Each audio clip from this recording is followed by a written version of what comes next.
À qui parles-tu ? Le jeune garçon se retourne, tout étonné de constater que son père se tient derrière lui. Le garçon semble nerveux et hésite à répondre. Mais quand son père lui pose à nouveau la question, il lui avoue qu'il parlait à la dame dans la fontaine. Le père du garçon est perplexe. La dame dans la fontaine ? Tout à fait. Le garçon explique qu'elle est gentille, tout comme sa maman.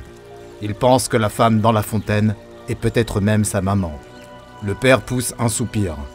Il prend la main du garçon et l'emmène à l'intérieur de la maison, où le père reçoit un petit groupe d'invités. L'un des invités du père lui demande si tout va bien, et il lui répond que tout va bien. Il s'inquiète simplement pour son fils.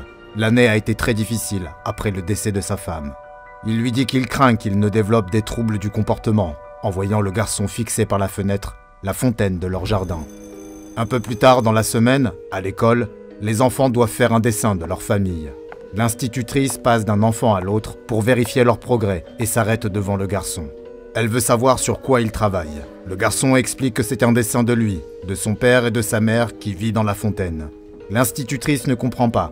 Sa mère vit dans la fontaine ? Tout à fait, lui répond le garçon. La fontaine dans leur jardin était son endroit préféré. Sa mère lui avait dit que c'était un endroit magique et que c'était la raison pour laquelle ils avaient acheté la maison. Après sa mort, il a entendu une voix venant de la fontaine. Elle ne ressemblait pas à celle de sa mère, mais il savait que c'était elle. Elle vit dans la fontaine maintenant. Le père remercie l'enseignant pour son appel et lui promet qu'il va parler à son fils. Il est vraiment désolé que les enfants soient effrayés par ces histoires de femmes dans leur fontaine, et il va veiller à ce que cette histoire finisse pour de bon. Ce soir-là, alors qu'il met le garçon au lit, il lui dit qu'il sait que sa mère lui manque, mais qu'il doit arrêter de raconter toutes ces histoires de femmes dans la fontaine, et que, même si elle lui manque et qu'il aimerait que sa mère revienne, il doit comprendre qu'elle est partie et qu'elle ne reviendra pas. Le père embrasse le garçon sur le front et lui répète une fois de plus qu'il doit arrêter de raconter des histoires sur cette femme avant de le border pour la nuit. Mais aussitôt son père parti, le garçon sort du lit, s'approche de la fenêtre de sa chambre, qui donne sur leur jardin, et regarde en direction de la fontaine. Il contemple les reflets et les ondulations de l'eau. Soudainement, l'eau se fige, jusqu'à ce qu'une main, semblant être faite d'eau, émerge de la surface de la fontaine et lui fasse signe. Le père sort de la salle de bain et jette un coup d'œil sur son fils avant de retourner dans sa chambre. Il sursaute lorsqu'il constate que son fils n'est pas dans son lit. Il court dans la chambre de son fils et tire les couvertures du lit, mais il n'y a personne. Il appelle désespérément son fils et regarde autour de lui, quand il aperçoit quelque chose. Il se précipite vers la fenêtre et voit son fils se diriger vers la fontaine. Mais ce qui retient vraiment son attention, c'est la femme, translucide et brillante, sous le clair de lune, qui fait signe au garçon de s'approcher d'elle. Le père se précipite en bas et sort dans le jardin où son fils est en train d'enlacer la femme aquatique. Il est terrifié, mais son instinct paternel reprend le dessus et il se précipite vers la fontaine pour arracher le garçon à la créature. Au moment où il éloigne le garçon de la fontaine, il voit la silhouette solide et aqueuse de la femme se transformer en liquide et disparaître dans la fontaine. Le père fait rentrer le garçon dans la maison. Il ne comprend pas ce qui se passe, mais le père répète que tout va bien, qu'il est en sécurité maintenant. Le lendemain, le père est au téléphone avec le prêtre local. Il sait que cela semble fou, mais la police ne l'a pas cru et il ne sait pas vers qui se tourner. Le prêtre lui dit de ne pas s'inquiéter, qu'il sera bientôt là pour arranger les choses. Le prêtre arrive à la maison avec 2 assistants et dit au père qu'il serait préférable que lui et son fils partent. Le garçon pleure, les suppliant de ne pas faire de mal à la gentille femme de la fontaine. Le père a du mal à retenir son fils, mais il réussit finalement à le faire sortir de la maison. Après leur départ, le prêtre se tourne vers ses assistants. Il enlève sa chemise et dévoile un gilet de protection portant le logo SCP, et ses assistants font de même. « C'est l'heure du confinement », dit-il, alors qu'il se dirige dans le jardin, vers la fontaine et la créature anormale qui y vit. « Salut, je suis le Dr Bob, et voici le SCP-054, également connu sous le nom de la nymphe d'eau. SCP-054 est la désignation que la Fondation SCP a donnée à une entité anormale aux propriétés très étranges. Composé de 9 litres d'eau de source, en apparence tout à fait normale, le SCP-054 apparaît le plus souvent sous la forme d'un humain de sexe féminin, mais il est capable de prendre une variété de formes, comme d'autres humains ou des figures géométriques simples. On ignore comment il est capable de prendre et de conserver ces formes, ou comment il se déplace une fois qu'il y est parvenu, car toutes les expériences menées jusqu'à présent n'ont pas permis de mettre en évidence un phénomène thermique électromagnétiques, biologiques ou autres dans son corps qui pourraient expliquer ses capacités. Chaque fois que le SCP-054 pénètre dans un plan d'eau, il se confond avec l'eau environnante, et il semble qu'ils doivent s'y plonger complètement de temps à autre afin de reconstituer son volume total, lequel se réduit constamment en raison de l'évaporation. L'eau qui s'est évaporée de l'anomalie a également été recueillie par la Fondation. Cette eau est également identique à l'eau ordinaire et ne présente aucune propriété particulière. Après sa découverte, le SCP-054 a été déplacé vers le site 08 pour y être confiné afin de poursuivre les recherches sur la créature. Sa cellule de confinement spéciale est étanche et équipée d'un système de contrôle de la température spécifique ainsi que d'une fontaine décorée remplie d'eau de source fraîche. Chose surprenante, l'entité semble apprécier sa nouvelle demeure et semble ravie de pouvoir communiquer avec les chercheurs, les gardes et le personnel d'entretien de la Fondation. Elle reproduit souvent leur apparence pour s'amuser. Au début, le SCP-054 se retirait dans sa fontaine lorsqu'il n'interagissait pas avec le personnel.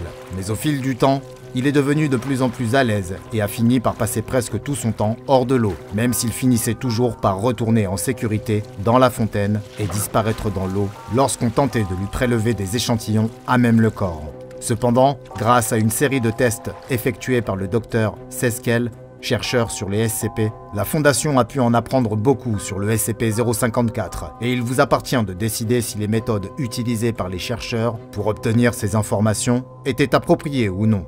Lors d'une expérience baptisée « Expérience de la perte d'eau », le SCP-054 a été privé d'eau. Par conséquent, sa forme a changé et le SCP-054 est devenu plus compact, très probablement dans le but de réduire sa surface autant que possible et de réduire le taux d'évaporation. Pendant les premiers jours qui ont suivi la suppression de l'accès à l'eau, il saluait joyeusement toute personne qui entrait dans sa cellule de confinement, ce qui peut signifier qu'il tentait de séduire le personnel pour que celui-ci lui fournisse de l'eau. Après quelques jours, son alimentation en eau n'étant toujours pas rétablie, il a cessé d'être particulièrement joyeux, réalisant peut-être que sa bonne humeur ne lui permettait pas d'obtenir satisfaction. Lors d'un test de température extrême, les chercheurs ont été autorisés à soumettre le SCP-054 à des températures inférieures à 0 degrés Celsius. L'entité est devenue de plus en plus léthargique à mesure que la température baissait et elle a fini par geler complètement. Des morceaux de glace ont été prélevés pour être étudiés, mais l'analyse n'a révélé aucune anomalie ou différence par rapport à l'eau standard. Le test inverse a été également effectué et la température a été portée à 95 degrés Celsius, soit un peu moins que le point d'ébullition de l'eau à 100 degrés. Le SCP-054 est devenu très agressif lorsque la température s'est approchée de la limite à laquelle l'eau reste liquide et il a tenté de s'échapper de l'enceinte. Les chercheurs ont remarqué qu'à la suite de ce test, l'entité est devenue de plus en plus réticente à être déplacée de sa cellule de confinement vers la zone de test, redoutant probablement que les chercheurs aient l'intention de lui faire du mal. La mémoire du SCP-054 a également été testée et il s'est avéré qu'il était très doué pour résoudre des énigmes et se repérer dans des labyrinthes. Les chercheurs ont d'abord eu du mal à motiver le SCP-054 à participer, mais le docteur Seskel a découvert que l'anomalie était très réactive au choc électrique. Cependant, les chercheurs ont trop sollicité le SCP-054 lors de ces tests et ont rapidement compris qu'ils devaient lui accorder une période de repos de 48 heures entre les expériences les plus éprouvantes. Le dernier test effectué avait pour but de comprendre comment le SCP-054 parvient à conserver sa forme en examinant comment il réagit à une solution d'acide chlorhydrique. Sans surprise, il a résisté à ce test et la température a été ramenée juste au-dessus du point de congélation afin d'essayer de maîtriser son comportement. Mais cela n'a pas été suffisant. Le SCP-054 résista au docteur Seskel et à son assistant de recherche et les blessa sérieusement, ce qui nécessita l'arrêt du test. En fait, tous les tests sur le SCP-054 ont été interrompus après cet incident, car il semblait avoir développé une profonde méfiance envers les hommes, lesquels constituaient la majorité du personnel ayant effectué les tests. Suite à cette attaque contre le personnel de la Fondation, le SCP-054 a été classé Euclide. Cependant, une fois que les tests ont cessé et que le SCP-054 n'a plus eu à entrer en contact avec le personnel de recherche en charge des expériences, il s'est écoulé plus de 5 ans sans aucun autre incident.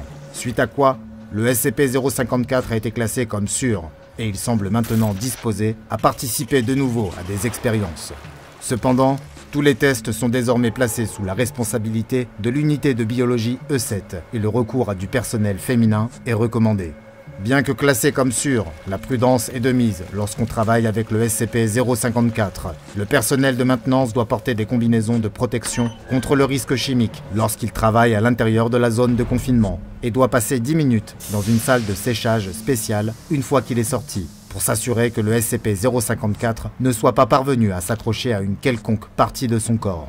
Si une brèche se produit dans le confinement, l'ensemble de l'enceinte doit être rincé avec de l'azote liquide afin de geler l'entité. La nymphe d'eau est-elle un exemple des excès de la Fondation SCP en contenant une anomalie sans danger qui semble heureuse et inoffensive jusqu'à ce qu'on lui fasse du mal? Ou est-ce simplement le prix à payer pour approfondir notre connaissance des anomalies et potentiellement arrêter une menace dangereuse pour l'humanité? La réponse à cette question vous appartient. Pour approfondir vos connaissances sur les anomalies que la Fondation SCP garde en confinement et potentiellement trouver la réponse à cette question, je vous recommande de regarder les dossiers SCP-007, Planète Abdominale, et SCP-163, Un vieux naufragé. Et comme toujours, n'oubliez pas de vous abonner et d'activer les notifications afin de ne pas manquer une seule anomalie, puisque nous explorons toujours plus loin les archives classifiées de la Fondation SCP.